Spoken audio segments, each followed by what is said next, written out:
welcome back to my channel. So today's video is going to be a tutorial for this look that you see right here. I would describe this as sort of a smoky cat eye using matte mauve tones.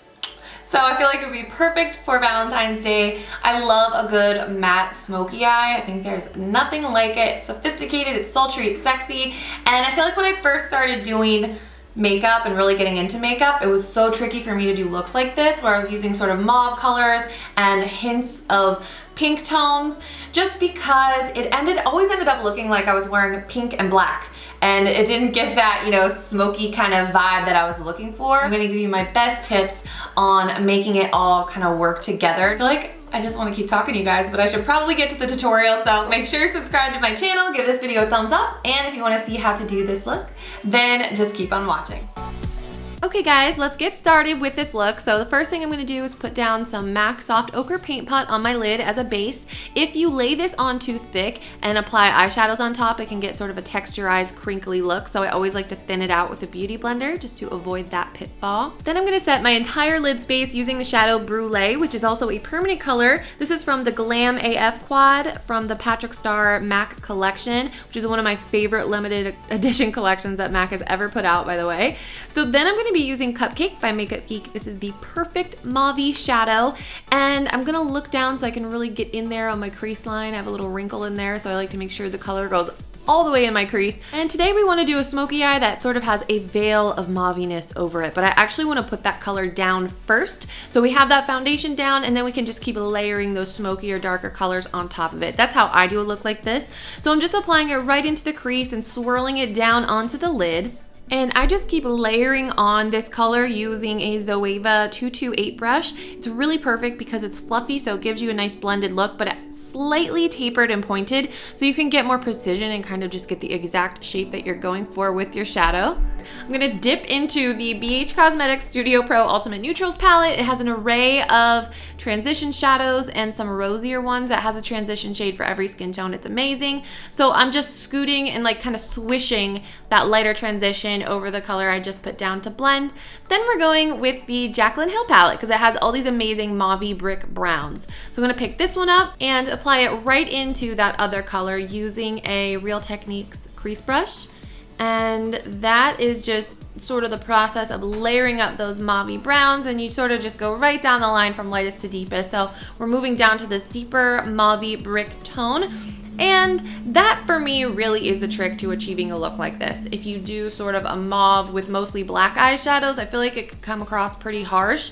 So you just want to keep building and building mauve browns, getting smokier and smokier as you go, and then at the very end just use a tiny amount of black to maybe line the outer corners or just, you know, mesh that in with the look to give that smoky effect, but it doesn't come across as like an all blackout smoky eye. And you just saw me going back to some of the lighter colors to blend. Then I'm going to take this rich chocolatier shade, and you can see how much depth and richness that adds to the look. So we're just really applying it in the same shape and the same place that we've been applying those other colors. You just want to start off with a little less product and a lighter hand, just so that it comes across as a gradient versus covering up your other colors that you put down. Another thing that I'll do with these darker colors is really focus on dabbing them in the outer third of the lid and almost drawing a stripe with them, like a diagonal stripe down from the outer corner of your eye down to the lash line. Now, it's not going to look stripy in the end because we'll blend it out, but it really does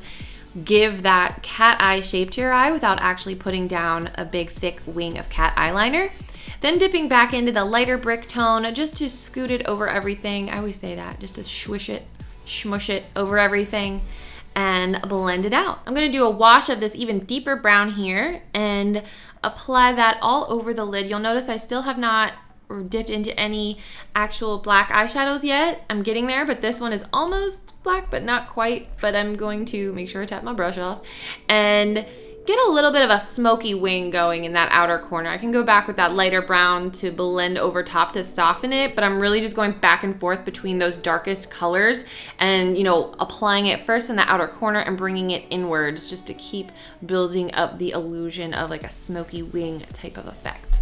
Okay, so I'm going to softly blend with a fluffier brush just to make sure there's no harsh lines on our little smoky wing. And then I'm mixing that darkest brown and just a teeny weeny little hint of the blackest shadow in the palette. And that's when I'm gonna start working in some more of that just to get that smoky wing, a little bit of darkness, and help our eye color really pop. But again, I'm still mixing it with the other brown, so I'm not even using that straight up by itself yet. So then we're gonna go ahead and give the edges a once over. And usually at this point, I like to make sure I hit those outer corners with some shadow to blend those as well. And I've told you guys this before, but I sort of do a downwards and inwards motion. I go down, and then I blend in, just like that. Okay, we're going back to Brule on a flat synthetic brush, and I'm just going to apply that right in the inner corner just to bring just a small amount of brightness to the inner part of the lid, like that. I'm just gonna follow my crease line. It's probably would have worked out better if I put down a bit of concealer first, just because like I said before, I kind of have that little wrinkle in my crease area, and it kind of like messes and muddles with lighter shadows if I don't have a base for them first. So I had to go back in and add some of my other browns and just kind of go back and forth to play with it a little bit, and it ended up fine. But just for you guys, if you have a similar, you know, eye structure to mine, sometimes it's easier to put down some concealer first. And this is where I will add the finishing touch of a little bit of powder liner. So I'm taking that black shadow on a little angle brush and just lining my lash line with it, making sure it's a lot thicker in the outer corner and sort of blending it up into those other colors. And to prep my skin for foundation, I'm going to bounce a little bit of Fix Plus into my skin, then going in with an ultra light layer of the Marc Jacobs Coconut Primer. I feel like skin prep is so essential for a look like this, where you want the skin to be glowy and gleaming. You have to use the right like skincare. So I'm going to take the Farsali Unicorn Essence. This is a skin enhancing serum. This is actually sort of a primer and a moisturizer, so I feel okay applying it after my primer, but I'm dotting it on mostly just the high points of my face. This is gonna bring back so much hydration and just radiance to your skin. And da-da-da-da, using my new favorite foundation, the Laura Mercier Flawless Fusion Foundation. I think that's what it's called, right? Yes, it's the Flawless Fusion Ultra Longwear Foundation. I mix together shades Cream and Golden, and I go around and do one area of my face at a time, and I just blend that into my skin using a beauty blender. And I'll go into way more detail in my January favorites about how I apply this product and the application techniques I use and the products that I use with it, because I feel like that is so huge to getting the best result with this particular foundation. So stay tuned for that. And after I had that blended all over my face, next I'm gonna tackle those dark circles by applying my Benefit Boing Brightening Concealer just with my finger. I feel like it helps it really melt into the skin. And I'm sorry that I don't have a product clip of this one, but I just use the Sephora Bright Future Gel Serum Concealer in the shade Custard to apply underneath my eyes and the high points of my face. And then I'm taking another must-have. This is the Aura Glow by Jaclyn Beauty. It is a liquid highlighter in the shade Moonlight, which is a rose gold color, and this has been a must-have for me all winter. I just pop a little bit onto my cheekbones with my beauty blender as a base underneath my powder highlight, which this time of year can look really dry, and it is just gorgeous. I cannot live without this stuff right now.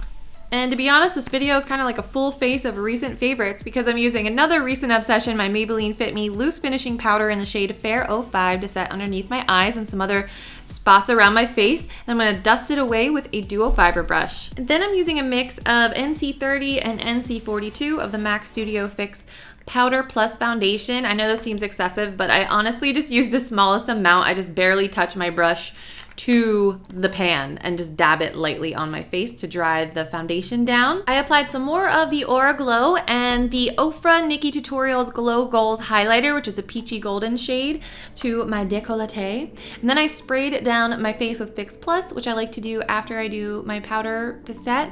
And it just brings some hydration back to the skin so your highlight goes on nice and smooth. And here I am using the Fenty Beauty Killawatt highlighter. I love Fire Crystal for the highest points where I want it to be more intense, and then the softer shade Lightning Dust for like my forehead and my tip of my nose and Cupid's bow, just a little bit more soft. So I like that they have both of those intensities in one highlighting duo. Then I'm going to take my MAC Gimme Sun, my favorite bronzer, and apply that up into that highlight. That's how you keep it from looking sort of ashen or really too bright and cool tone, which can happen to me sometimes when I'm using like a lighter pink pearly highlight. You want to apply that first and blend your bronzer up into it just to make sure that that highlight is only in the right spot, which is right on your cheekbones. And then this powder right here is the business. It is the Laura Mercier Candle Glow Sheer Perfecting Powder in the shade 2. I use this to blend out my bronzer, my blush, and everything. I just give it a once over, apply it to any areas that look dry. It is the most amazing powder ever. It just makes your skin look so luminous and airbrushes everything out. So I quickly did my eyebrows off camera just to save a little bit of time, but I do have an eyebrow tutorial coming for you guys very, very soon. At this point, I just like to make sure that the shape of my eyeshadow looks good and that I have my blend down pat. And then I do usually take that lighter shadow like Brule again and just pop it right up under my brow highlight. I'm going to take the Physicians Formula Butter Bronzer. This one is in the shade Bronzer. So I am applying this with a little Eco Tools brush. They have a bunch of brushes that are so perfect for nose contouring. And then after that, I'm going to take a little bit more of that Killawatt highlighter in Fire Crystal and use it to highlight the inner corners of my eyes. Next up, I lined my upper waterline using the Anastasia Dark Side Waterproof Gel Liner just to get my lash line ready for mascara and false lashes. So after I curled my lashes, I went ahead and applied a couple coats of the It Cosmetics Superhero Mascara. And I gotta be honest, this mascara, I just went back and forth with it. One day I would love it, the next day I was like, so it's not the best, it's not the worst, it's just, you know, it's okay. It worked, it did the job. Then I applied my House of Lashes Iconic Lights, which will be forever my go-to most favorite lash in the world. Ever.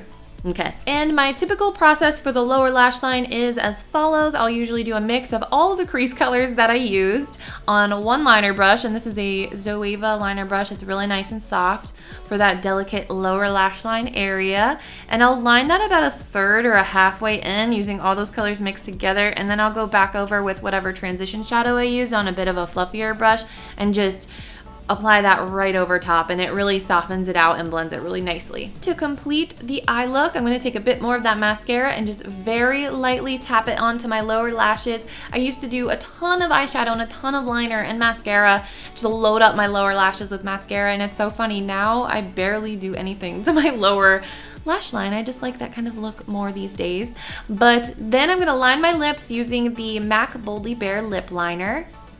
I do have a video on this, which was a little polarizing, but I will link it down below on how to get fuller looking lips using only makeup. Then I'm going to apply the Pinkprint lipstick from the MAC Nicki Minaj collection. This lipstick single-handedly got me back into wearing cool, lighter pink tone lipsticks. It's so beautiful, so pretty. I feel like it gives that perfect feminine vibe. Then I applied the Mama Star lip gloss from the Patrickstarrr lip collection by MAC, and this is so pretty. I wanted to tone down a little bit of the pink tones though, so I went ahead and applied the ColourPop Ultra Glossy Lip in Charming on top of that, which is a really pretty shimmery golden pink, so it just kind of like neutralizes it slightly and adds some more shine and sparkle. So that is it for this look. I really hope you guys enjoyed this. I just wanted to do something matte and mauve and smoky for Valentine's Day, and I hope you guys try this look out for yourselves at home, and I love you guys so much. I hope you're having an amazing day. Thank you as always for watching and supporting, and I'll see you very soon in my next video. Bye!